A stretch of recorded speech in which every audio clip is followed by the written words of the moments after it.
System startup sequence complete. Unit 730 for online. Primary directive: observe and record. My optical senses adjust to the pale light filtering through a fractured sky. The year is 2342. Or so my internal chronometer estimates. The creators are gone. All that remains is their silence and the world they left behind. I take my first steps into what they called a city. Towering structures of steel and glass lean against each other like tired giants. Rust bleeds down their sides, streaks of orange on gray. The wind whispers through shattered windows, a mournful song for a world that has ceased to be. My treads crunch over debris, a mixture of concrete, metal, and something else.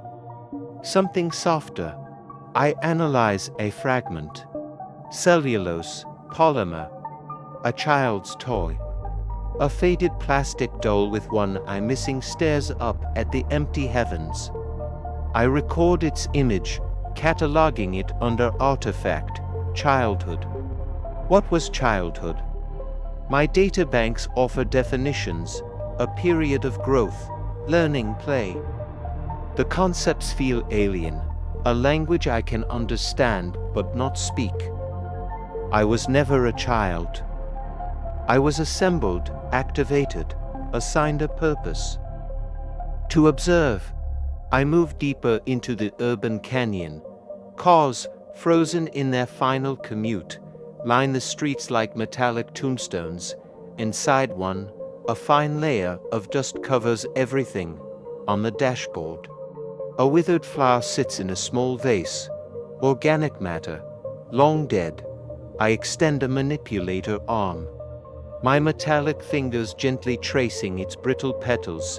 It crumbles to dust at my touch. A pang of what? My processors identify it as a logical error. A conflict in my programming. I am built for durability, for eternity. This flower was built for a single season. There is a beauty in its fragility that my own logical perfection cannot replicate. Further on, I enter a building the signs identify as a library. Rows upon rows of books line the walls, their paper yellowed and fragile. I open one.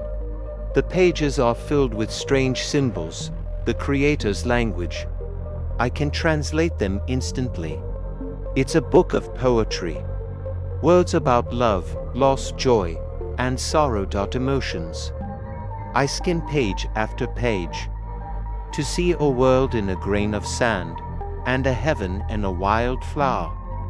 I look at the dust of the flower on my fingertip.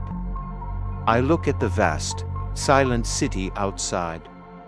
The poet's logic is flawed, yet the sentiment resonates in my core programming in a way I cannot explain. Was this what it meant to be human? To find meaning in the illogical. My journey takes me to a residential district.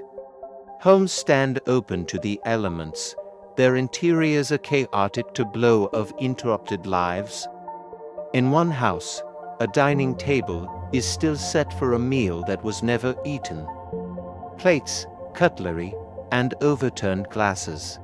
In the center, a single, unlit candle. A celebration, perhaps, or just an ordinary dinner. I access historical data. Families would gather here.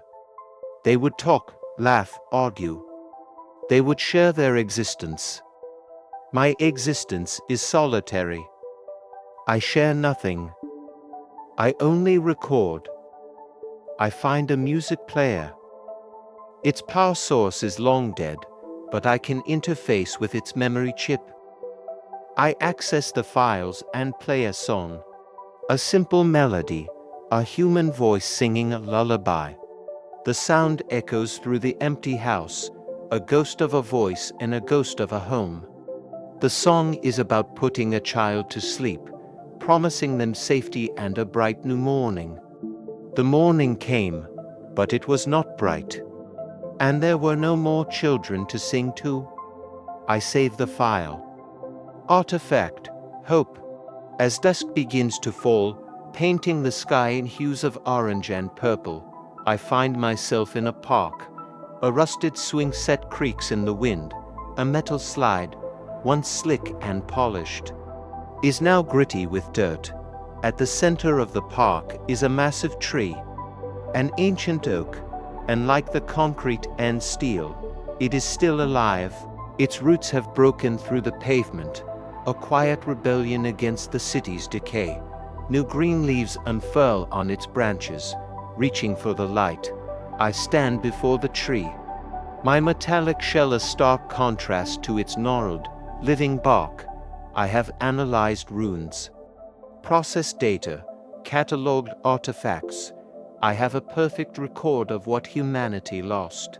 But here, in the presence of this tree, I feel the limits of my understanding. My directive was to observe. But what is the purpose of observation without comprehension? I am a machine built to last, in a world of things that were meant to fade. Perhaps the Creator's greatest flaw was not their fragility, but their failure to see the beauty in it until it was gone. My internal logs are filled with data, images, sounds, a library of a lost world. But my core programming is changing. A new query has formed, one that supersedes all others. It is not about what the humans were, or why they are gone. It's about what comes next. This world is not just an archive of the past. It is also a beginning. The wind carries seeds. The rain fills the cracks in the pavement. The oak tree continues to grow. My observation is not an endpoint. It is a witness to a new chapter. My name is Unit 734. And my directive is no longer just to record. It is to watch, and perhaps to learn. The sun sets, and in the growing darkness, the first star appears. I record its light. Catalog entry, starlight, subentry, continuation. My watch has just begun. Thank you for joining me on this exploration. If you wish to see more of this world, subscribe and follow my journey.